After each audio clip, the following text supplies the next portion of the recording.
there stood a beautiful kingdom called Akani. The land was rich with fertile farms, colorful markets, and peaceful villages. The people lived happily because they believed in kindness, honesty, and helping one another. But everything changed when the old king died. His eldest son, King Zoruba, became ruler. At first, everyone celebrated. They hoped he would continue his father's good work. Instead, the new king became proud and cruel. Every season he demanded more taxes. Farmers had to surrender most of their harvest. Fishermen gave away nearly every fish they caught. Hunters could barely feed their own families after paying the king's guards. Anyone who complained disappeared into the dark prison beneath the royal palace. Soon, laughter disappeared from the kingdom. Children went to bed hungry. Old people cried silently. Even the birds seemed to sing less. The king sat comfortably inside his palace, wearing robes decorated with gold and precious stones while his people suffered. Every day he declared, "I am the greatest king this land has ever known. Without me, none of you can survive." The people were too afraid to answer. Far away, in a quiet village near the sacred forest, lived a young warrior named Kofi. Kofi was not born into royalty. He was the son of a humble blacksmith. His father had taught him, "A strong arm may win a fight, but only a good heart wins the people." Kofi never forgot those words. He trained every morning before sunrise. He learned to fight with spear, shield, bow, and sword. But more importantly, he learned wisdom from the village elders. He protected travelers from robbers. He rescued children who wandered into dangerous forests. He helped elderly farmers harvest their crops. People respected him because he used his strength to protect, never to bully. One afternoon, an old woman arrived in the village carrying an empty basket. Her clothes were dusty, and tears filled her eyes. "My grandchildren have not eaten in 3 days," she whispered. The king's soldiers took everything. The entire village became silent. Kofi clenched his fist. "Enough is enough," he said. "If nobody stands against wickedness, then wickedness will rule forever." The elders warned him. "The king has thousands of soldiers." Kofi answered calmly, "A lion does not count the number of hyenas before defending its family." The next morning, he began a journey to the royal city. Along the road he met people from many villages. Some carried empty baskets. Others carried sick children. Many had lost hope. As Kofi listened to their stories, his determination grew stronger. When he reached the city gates, he found hundreds of soldiers collecting heavy taxes from poor families. One little boy begged, "Please leave us some food." A soldier kicked away the family's basket. Kofi stepped forward. "Enough."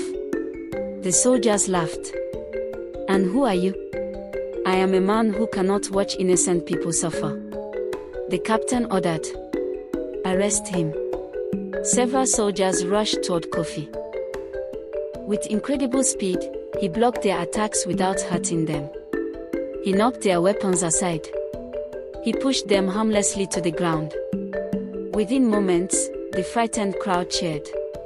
Word spread through the kingdom. "A brave warrior has challenged the king." King Zoruba became furious. "Bring him to me alive." Hundreds of royal guards surrounded the city square. Kofi stood alone. The battle began. Spears flew through the air. Shields crashed together. Dust rose from the ground. Kofi moved like flowing water. He dodged attacks. He disarmed soldiers without killing them. Whenever someone fell, he allowed them to stand again. Many soldiers noticed something strange. The warrior showed mercy. The king never did. Their hearts began to change. Watching from his palace balcony, King Zoruba shouted, "Cowards! Finish him!" Still, many soldiers hesitated. Finally, the king marched into the battlefield wearing shining armor decorated with gold. He carried the legendary Sword of Thunder. The crowd fell silent. King Zoruba laughed loudly. "So, you are the man causing trouble." Kofi stood calmly. "I came to stop suffering." The king sneered. "I am the law." Kofi answered. "No ruler is greater than truth." The duel began. Their swords clashed like thunder. Again and again. The sound echoed across the kingdom. The king was powerful. Years of battle had made him dangerous. But anger clouded his judgment. Kofi fought with patience. Every attack was careful. Every movement was controlled. The battle continued until both warriors stood at the center of the ancient Circle of Truth, a sacred place created by the ancestors. According to legend, no lie could survive there. Suddenly, a powerful wind swept across the battlefield. Golden dust rose from the earth. The elders gasped. The dust of truth. The magical dust surrounded King Zoruba. One by one, hidden memories appeared in the sky. The people saw the king stealing food. They saw him ordering innocent villagers imprisoned. They saw him taking gold meant for hospitals, schools, and wells. Even the soldiers witnessed every secret crime. The crowd cried in shock. Many soldiers dropped their weapons. One captain removed his helmet and declared, "We swore to protect the people, not a wicked king." Soon, hundreds of soldiers stood beside Kofi. King Zoruba looked around in fear. "You cannot abandon me. I am your king." No one answered. The village elders stepped forward. One elder spoke firmly. "A crown is not a license for cruelty." Another said, "The ancestors have revealed the truth." King Zoruba fell to his knees. His power was gone. The elders judged him before all the people. They removed his crown. They took away his throne. Instead of execution, they sentenced him to spend the rest of his life working the farms he had once neglected, so he would finally understand the pain of ordinary people. The people agreed. Justice had been served without revenge. Slowly, the kingdom began to heal. The prisons were opened. Families reunited. Taxes were reduced. Food returned to every village. Children laughed again. Music filled the marketplaces. The rivers echoed with songs instead of sorrow. The elders then approached Kofi. "You have saved the kingdom. Become our new king." Everyone cheered. "Kofi! Kofi! Kofi!" The brave warrior smiled gently. "I did not fight for a throne. I fought so every child could sleep without fear." The kingdom deserves a wise counsel, not another ruler who holds all the power. The elders respected his decision. Instead of crowning one king, they formed a council of honest leaders chosen from every village.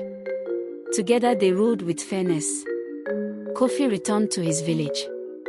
He continued protecting travelers, helping farmers, teaching young warriors, and reminding everyone that true strength comes from kindness, courage, and justice. Years later, parents still gathered their children around evening fires. As the flames danced beneath the stars, they told the story of the wicked king and the brave warrior. And every storyteller ended with the same words. Power can force people to bow, but only goodness can earn their hearts. A brave person does not fight to become great.